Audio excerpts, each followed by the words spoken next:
Hello guys, welcome back to my channel.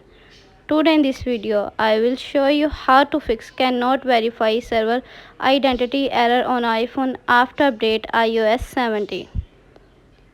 First of all, subscribe to my YouTube channel and press the bell icon to get new tech videos. Now let's start the video. Solution 1. Check your Wi-Fi connection. Open the setting app on your iPhone. Tap on Wi-Fi.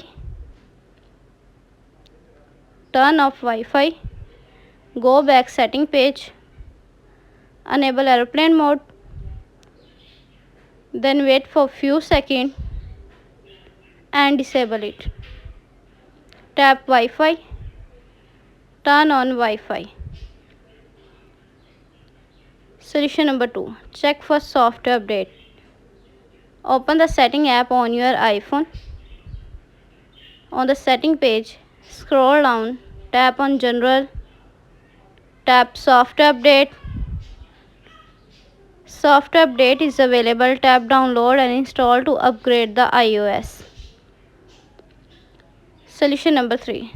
Clear history and website data. Open the setting app on your iPhone.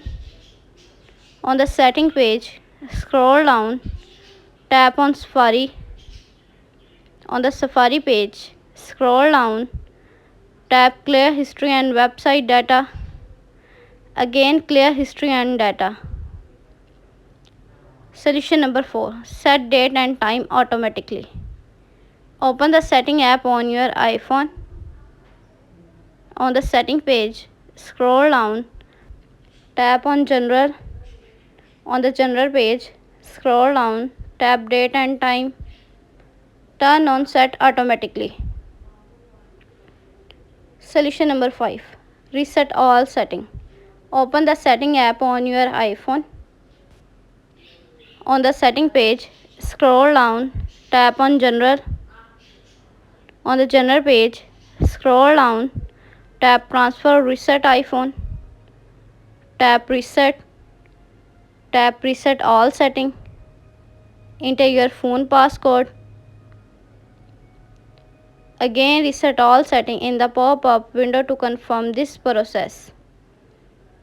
Thanks for watching this video.